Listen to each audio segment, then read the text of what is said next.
The story doesn't start with the headlines you've been reading. It starts 18 months earlier, when the bills from a decade of deferred decisions began arriving, all at once. Thoughtful. I've spent years studying how economic systems behave under compound pressure.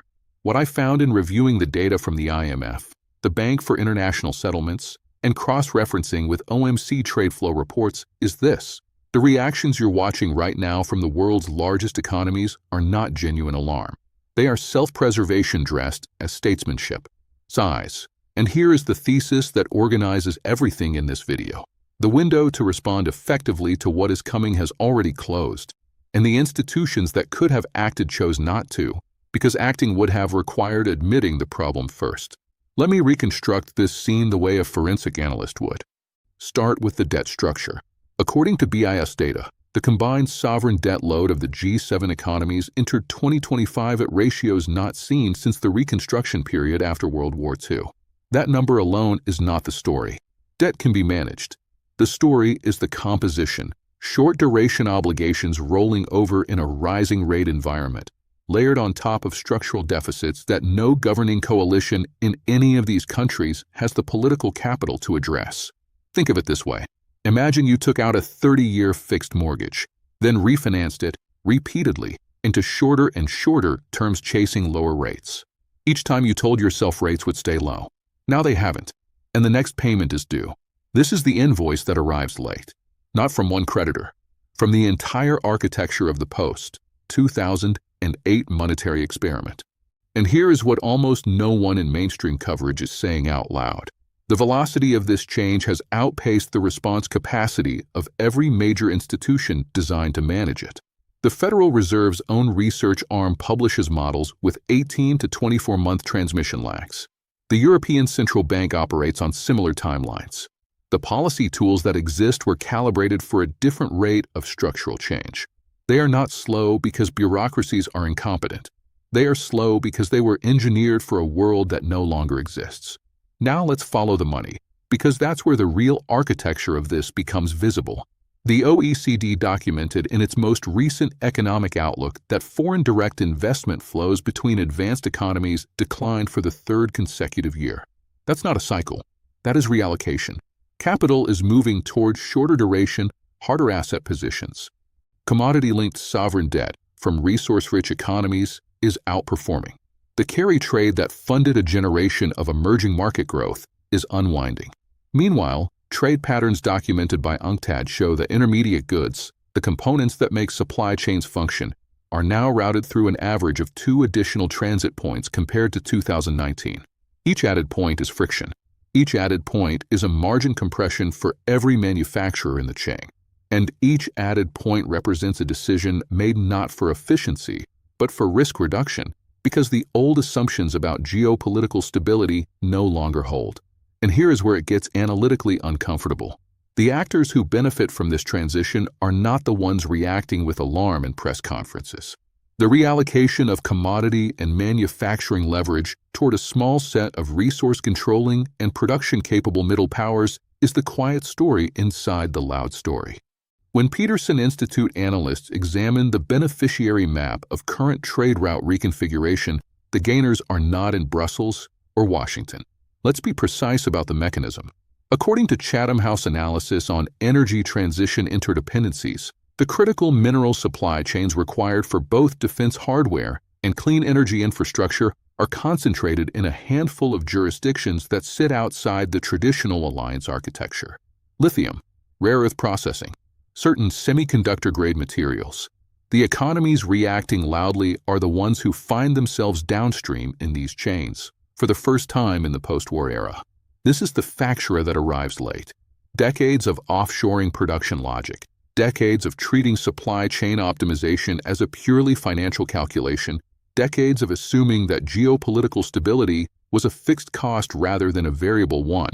All of that is now being invoiced. Now the scenarios. I will give you 4. None of them involve invented probabilities, because any analyst who gives you precise percentages on systemic outcomes like these is selling certainty they don't possess. First scenario, managed compression.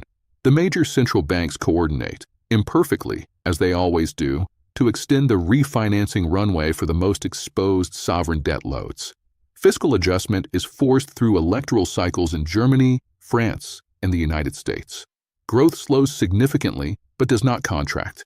The adjustment is painful and distributes costs unevenly, as it always does. This scenario requires political consensus that does not currently exist. Second scenario, asymmetric decoupling accelerates beyond the current pace. One or two G7 economies, facing domestic political pressure, implement trade measures that trigger retaliatory cascades. Supply chains that took years to reroute get interrupted at critical nodes. Inflation in goods categories, not services, resurges. Central banks face a choice between supporting growth and containing prices, and the credibility of their mandates becomes the story. Third scenario, a liquidity event at a non-systemically designated institution forces emergency coordination. This scenario has historical precedent: the 1998 LTCM episode, the 2023 regional bank stress. The response buys time. The underlying structural imbalance is not resolved, only repriced. Fourth scenario, a combination of the above, sequenced in ways that the existing policy architecture is not calibrated to handle simultaneously. This is not the dramatic collapse that financial media reaches for. It is something quieter and harder to trade.